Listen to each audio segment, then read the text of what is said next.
Hello! In this video I'm going to attempt to explain why your purges in Conan Exiles are often failing. You summon a purge and then you get the error message that they cannot find a location for their base. You look outside and then there's this gigantic empty field, and then you're wondering what's up with that, like how can they not see that? Well, let's get to the bottom of it. What I have here is the empty dev map. I placed a big flag in the middle and I have a smaller flag there. When I press a hotkey, a hyena will spawn at the small flag, it will run to the big flag, and then it's going to despawn. Let's do it a few more times. It seems to be working as intended. Running to the flag, despawning.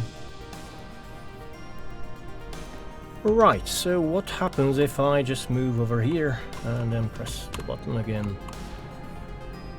You notice that the hyena spawns, but it doesn't do anything. What happens if I go to this side? Spawn another one.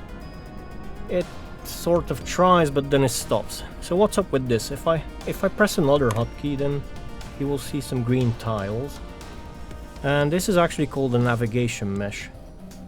NPCs need this to go from point A to point B.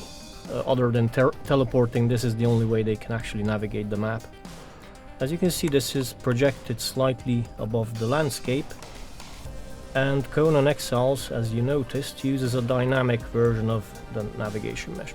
Like, this can be pre-baked into some maps where it's like static, but because we have player buildings which alter the landscape, and it's also pretty performance intense, we have it around players in a small area mostly. You've noticed that probably as I move around. That's why moving there and back caused the hyenas to no longer see a path to this flag.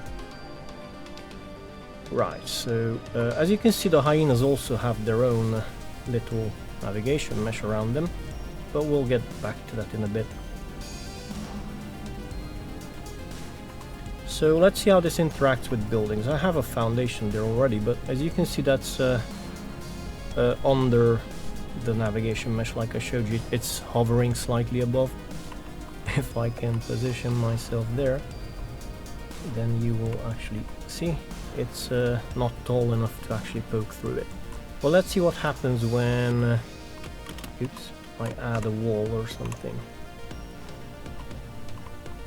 So a wall will poke through. So will foundations if I stack it on top of each other. So it was not because it's a foundation, it's just because it was below the actual navigation mesh. So I'm going to pause the video and build a wall all around this, so I don't waste your time here. Okay, I am back. I built a wall all around the flag, and let's see how this affects navigation now. As you can see, it sort of separates it into two navigation planes instead of one.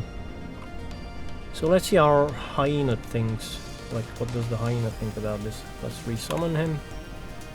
And despite having green all the way to the flag, sort of, he is unable to move, and that's because of this split.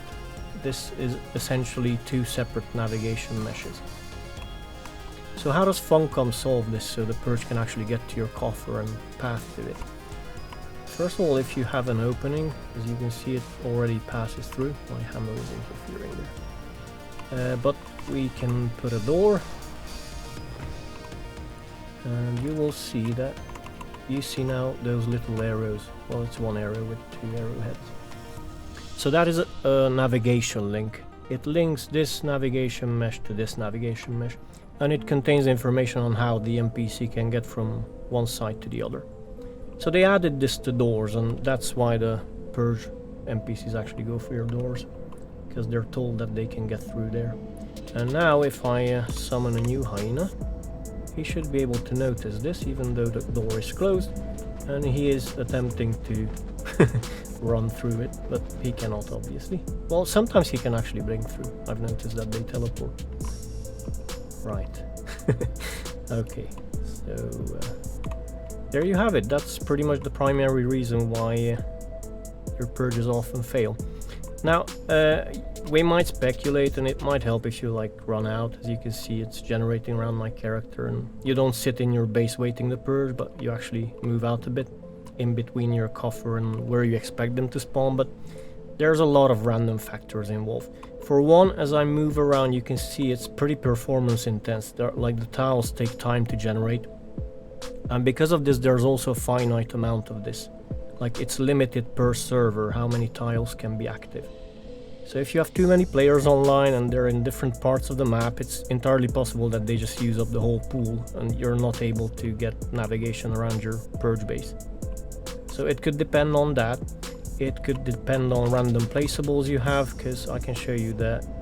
For example, this big box will affect navigation. So if you have a couple of these in your base, and there's a bunch of other placeables, the simple storage box don't actually affect it. But it will still block the NPCs if it's in the way, so keep that in mind. Okay, so what else can we talk about here? Oh, you might have noticed at the beginning when I spawn a hyena, it sort of has its own little navigation mesh, and if I go closer then it becomes bigger. And it's not mine, you see it expanded that way far beyond what is around my player. So they do have their own navigation mesh, it's just that it only appears when people get close to it. And if you've noticed, I have some blue little numbers printing in the top left. Right now it says 0, it says 1. That is another performance optimization system by Funcom. It's called the AI lot system. Everything that ticks or moves or has anything active going on has this on the whole map. And this is reacting to the presence of players. So basically, whenever players are not nearby, every AI, crafting station and so on powers down into a hibernation state basically. It completely gets suspended and essentially doesn't consume many resources, just some memory. And as you get closer, crafting stations actually have a catch-up mechanic, so when you get back to your base, they will instantly generate the amount of products that they should have crafted while you were away. So it gives you the illusion that they've been running the whole time, but they actually don't. Oh, that's why you have that interesting bug when you get home and you press the play button on a campfire and instantly all of your meat is cooked, or the furnace, because the timing's a bit off and sometimes it doesn't reactivate in time. So it thinks it's still suspended and is doing the catch-up instantly. Anyway, we can do another little demo, seeing as we have this setup. That is unrelated, but might as well. So you often hear this myth that NPCs are scripted to somehow dodge your arrows when you shoot at them from far away. That's actually a side effect of this whole system. In fact, you probably noticed that a lot of times you just walk around or ride around on a horse, you come across some NPCs and then all of a sudden they start fighting, and up to that you saw them and they weren't moving at all. And that is because you get closer to them, they will suddenly have navigation and they will suddenly be reactivated, their AI. Now this is the same thing that happens when you shoot an arrow. I'm here, you saw it's in AI lot 2. I take my bow and I shoot an arrow in his direction. I'm not actually gonna shoot it. And the arrow is actually treated the same as a player. He suddenly has his own navigation mesh and he's reactivated into an active AI state.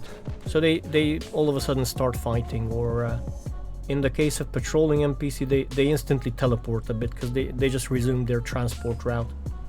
Now, this stationary NPC I can actually shoot because he's not scripted to go anywhere. So I know that it's there and it's going to be there. But when it's a moving NPC, you see it's stationary, and as soon as it reactivates it catches up on its patrol route. So that's why it sort of dodges your arrow, because it's not actually there. Anyway, that's about it. Like, this is, at least I think this is the main cause why Purges often fails. So this should have given you a very good idea why this is pretty unreliable. And sadly, this is a technical limitation. Like, there's not much they can actually do about this.